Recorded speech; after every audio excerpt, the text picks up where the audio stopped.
Hi hello ನಮಸ್ಕಾರ UK ಬಾಯ್ YouTube ಚಾನಲ್ಗೆ ತಮ್ಮೆಲ್ಲರಿಗೆ ಸ್ವಾಗತ ಸುಸ್ವಾಗತ.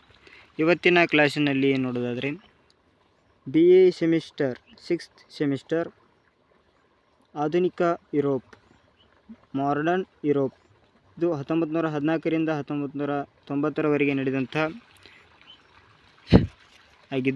ಘಟನೆಯಾಗಿದ್ದು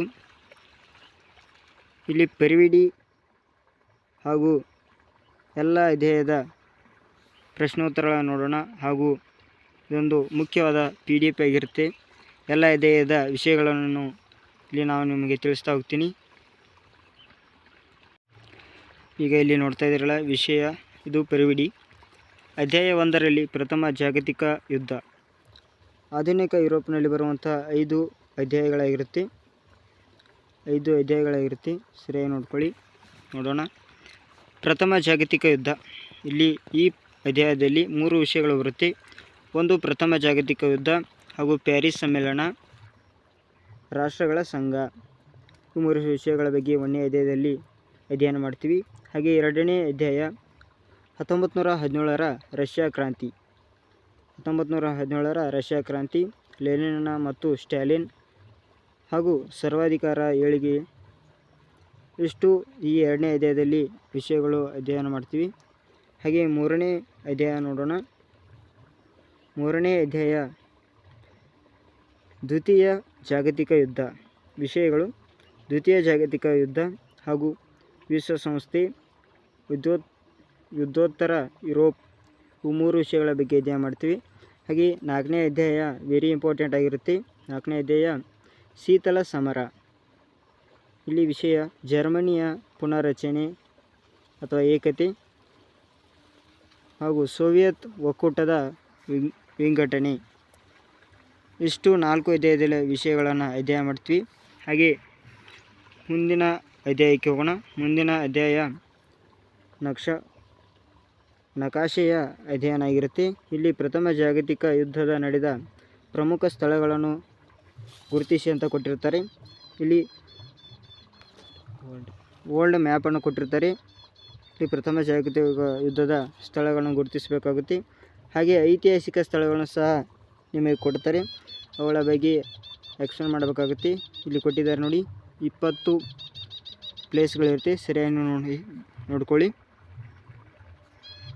ಹಾಗೆ ಇನ್ನು ಅಧ್ಯಯನಕ್ಕೆ ಹೋಗೋಣ. ಪ್ರಥಮ ಅಧ್ಯಾಯ ಪ್ರಥಮ ಜಾಗತಿಕ ಯುದ್ಧ.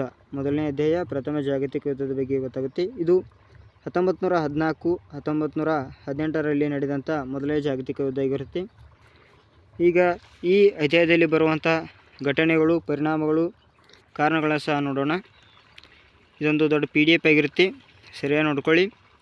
ಹಾಗೆ ನಮ್ಮ ಚಾನಲ್ನ ಸಪೋರ್ಟ್ ಮಾಡಿ, ಸಬ್ಸ್ಕ್ರೈಬ್ ಮಾಡ್ಕೊಳ್ಳಿ. ವಿಡಿಯೋನ ಕೊನೆ ತನಕ ನೋಡಿ, ಎಲ್ಲೂ ಸ್ಕಿಪ್ ಮಾಡಬೇಡಿ. ಹಾಗೆ ನಿಮ್ಮ ಸ್ನೇಹಿತರಿಗೆ ವಿಡಿಯೋನ ಶೇರ್ ಮಾಡಿ. ವಿಷಯಕ್ಕೆ ಹೋಗೋಣ. ಇಲ್ಲಿ ವಿಷಯ ನೋಡಿ, ಪ್ರಥಮ ಮಹಾಯುದ್ಧಕ್ಕೆ ಕಾರಣಗಳು ಯಾವಂತ ಕೊಟ್ಟಿದ್ದಾರೆ. ಇಲ್ಲಿ 8 ಅಥವಾ 9 ಕಾರಣಗಳು ಬರುತ್ತೆ. ನೀವು ಸರಿಯಾಗಿ ನೋಡ್ಕೊಳ್ಳಿ. ಮೊದಲೇ ಕಾರಣ ರಷ್ಯಾ ಒಪ್ಪಂದಗಳು ಆಗಿರುತ್ತೆ. ಹಾಗೆ ತ್ರಿರಾಷ್ಟ್ರದ ಮೈತ್ರಿ ಆಗಿರುತ್ತೆ. ಪ್ರಥಮ ಜಾಗತಿಕ ಯುದ್ಧದ ಬಗ್ಗೆ ನೀವು ನೋಡಿ.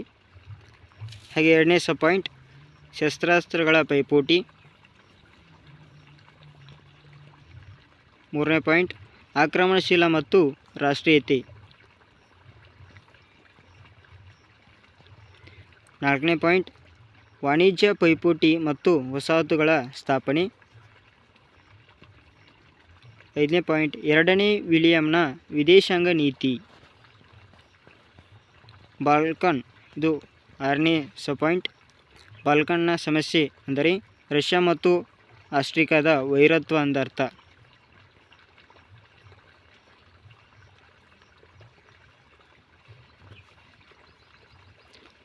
8ನೇ ಪಾಯಿಂಟ್ ತತ್ಕ್ಷಣ ಕಾರಣ. ಇಷ್ಟು ಕಾರಣಗಳಾಗಿರುತ್ತೆ. ಇದು ತತ್ಕ್ಷಣ ಕಾರಣ ಎಂದರೆ ಫರ್ಡಿನಾಂಡನ ಕೊಲೆಯಾಗಿರುವುದರಿಂದ ಇದು ತತ್ಕ್ಷಣ ಕಾರಣ ಆಗಿರುತ್ತೆ ಮೊದಲನೇ ಜಾಗತಿಕ ಯುದ್ಧಕ್ಕೆ. ಹಾಗೆ ಯುದ್ಧದ ಪ್ರಧಾನ ಘಟನೆಗಳನ್ನು ನೋಡಿ, ಈ ರೀತಿ ಇದೆ.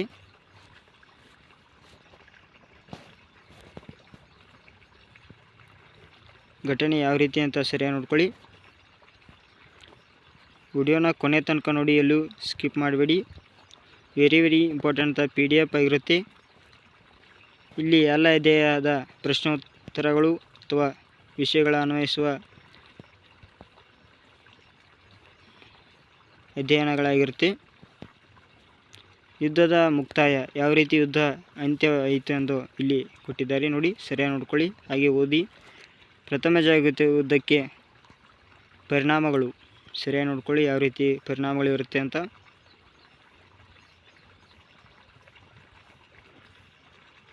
ಆರ್ಥಿಕ ಮತ್ತು ಜೀವಹಾನಿ, ಸಾಮ್ರಾಜ್ಯಗಳ ಪತನ, ಹೊಸ ರಾಷ್ಟ್ರಗಳ ಉದಯ, ಪ್ಯಾರಿಸ್ ವರ್ಸಲ್ ಒಪ್ಪಂದ,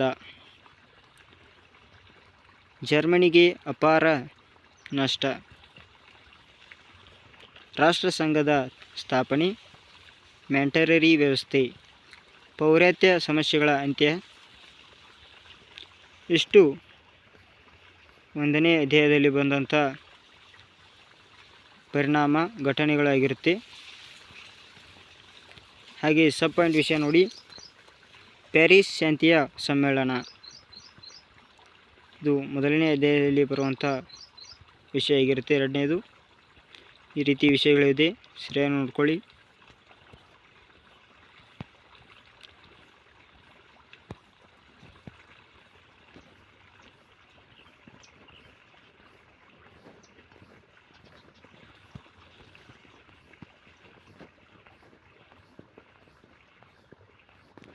ಹಾಗೆ ಮುಂದಿನ ಸಬ್ ಪಾಯಿಂಟ್ 3ನೇ ವಿಷಯ, ರಾಷ್ಟ್ರಗಳ ಸಂಘ. ಇಷ್ಟು 1ನೇ ಅಧ್ಯಾಯದಲ್ಲಿ ಬಂದಂಥ 2 ವಿಷಯಗಳಾಗಿರುತ್ತೆ. ಹಾಗೆ ಇದು 3ನೇ ವಿಷಯ, ರಾಷ್ಟ್ರಗಳ ಸಂಘ. ವಿಡಿಯೋನ ಕೊನೆ ತನಕ ನೋಡಿ, ಇದು ವೆರಿ ಇಂಪಾರ್ಟೆಂಟ್ ಆದಂಥ PDF ಆಗಿರುತ್ತೆ. ಹಾಗೆ ನಿಮ್ಮ ಸ್ನೇಹಿತರಿಗೂ ಈ ವಿಡಿಯೋನ ಶೇರ್ ಮಾಡಿ. ವಿಷಯಕ್ಕೆ ಹೋಗೋಣ. ವೆರಿ ಇಂಪಾರ್ಟೆಂಟ್ ವಿಷಯ ಇರುತ್ತೆ ಇದು. ರಾಷ್ಟ್ರಗಳ ಸಂಘದ ಸ್ಥಾಪನೆ ಯಾವ ರೀತಿಯಾಗಿದೆ ಅಂತ ನೋಡಿ.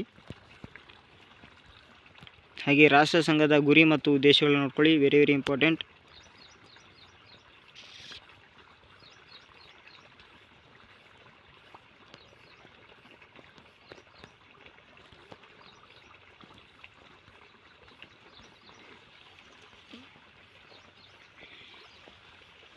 ರಾಷ್ಟ್ರ ಸಂಘದ ಸಾಧನೆಗಳು ಯಾವ ರೀತಿ ಇದೆ ಅಂತ ನೋಡಿ.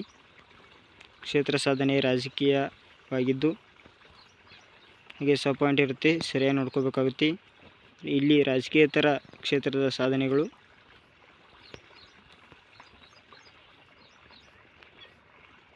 ರಾಷ್ಟ್ರ ಸಂಘದ ವಿಫಲತೆ ಕಾರಣಗಳು ಯಾವ ರೀತಿ ಅಂತ ನೋಡಿ. ಅಧ್ಯಾಯ 2 ನೋಡಿ, ವೆರಿ ಇಂಪಾರ್ಟೆಂಟ್ ಆದ ಅಧ್ಯಾಯ 2. ಇಡೀ ಅಧ್ಯಾಯ 1917ರ ರಷ್ಯಾ ಕ್ರಾಂತಿಯ ಬಗ್ಗೆ ತಿಳಿಸುತ್ತದೆ. ಇಲ್ಲೂ ಸಹ 3 ವಿಷಯಗಳ ಅಧ್ಯಯನ ಮಾಡ್ತೀವಿ. ಇಲ್ಲಿ 1ನೇ ವಿಷಯ 1917ರ ರಷ್ಯಾ ಕ್ರಾಂತಿ ಯಾವ ರೀತಿಯಾಗಿದೆ ಅಂತ ನೋಡ್ಕೊಳ್ಳಿ. ರಷ್ಯಾ ಕ್ರಾಂತಿಯ ಕಾರಣಗಳು ಯಾವುವು? ರಾಜಕೀಯ ಕಾರಣ,